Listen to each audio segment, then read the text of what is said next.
Doctor നേരത്തെ സൂചിപ്പിച്ച Sindhu doctor പറഞ്ഞതുപോലെ ചില ശാസ്ത്രീയമായ ചികിത്സാ രീതികളല്ലാത്തത് സംഭവിക്കുമ്പോൾ ഉണ്ടാകുന്ന അപകടം അതുകൂടി ഒഴിവാക്കാൻ അടിയന്തരമായി ചെയ്യേണ്ടതുണ്ട്. തീർച്ചയായിട്ടും ഇതിനകത്ത് ഇന്ത്യയിലും കേരളത്തിലും പാടാണ്. കാരണം വ്യത്യസ്ത ചികിത്സാ സമ്പ്രദായങ്ങളും ഇവ തങ്ങളിലുള്ള പരസ്പര മത്സരങ്ങളും അനാരോഗ്യകരമായ മത്സരങ്ങളൊക്കെ ഉണ്ട്. ഇത് വളരെ കോംപ്ലിക്കേറ്റഡ് ആയിട്ടുള്ള സങ്കീർണമായൊരു വിഷയമാണ്. അപ്പോൾ പെട്ടെന്നൊരു മറുപടി ഇവിടെ പറയാൻ സാധ്യതയില്ല. പക്ഷേ ഒരു കാര്യം ശ്രദ്ധിക്കേണ്ടതെന്ന് പറഞ്ഞു കഴിഞ്ഞാൽ പ്രസവമല്ല ഏത് ചികിത്സയായാലും സാംക്രമിക രോഗ ചികിത്സയായാലും ജീവിതശൈലി രോഗങ്ങളെ എല്ലാത്തിനും ഇന്ത്യക്ക് നയങ്ങളുണ്ട്.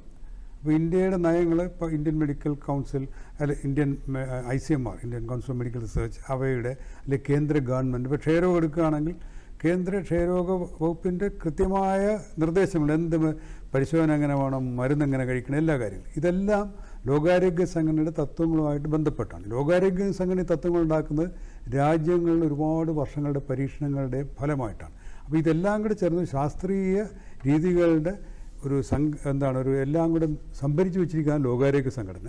ഈ ലോകാരോഗ്യ സംഘടനയുടെ പോളിസികൾ രാജ്യത്തിൻ്റെ ആവശ്യമനുസരിച്ച് ചിലപ്പോൾ ഗവൺമെൻറ്റുകൾ വ്യത്യസ്തപ്പെടുത്തും. അങ്ങനത്തെ എല്ലാ കാര്യത്തിലും അതിനകത്ത് പോളിസികളുണ്ട്, നിർദ്ദേശങ്ങളുണ്ട്, അതനുസരിച്ചാൽ മതി. ഇപ്പോൾ ഒരു ചികിത്സ വേണം മറ്റു ചികിത്സ വേണോ എന്നുള്ളത് ചിലപ്പോൾ വ്യക്തിയുടെ താല്പര്യമായിരിക്കും. പക്ഷെ ഞാൻ പറയുന്നത് ഒരു പ്രസവം എങ്ങനെ വേണം, മാതൃശിശു സംരക്ഷണം എങ്ങനെ വേണം, ഇതെല്ലാം ഇന്ത്യ ഗവൺമെൻറ് പോളിസിയുണ്ട്. അതിനകത്ത് കൂട്ടിക്കലർത്തലില്ല.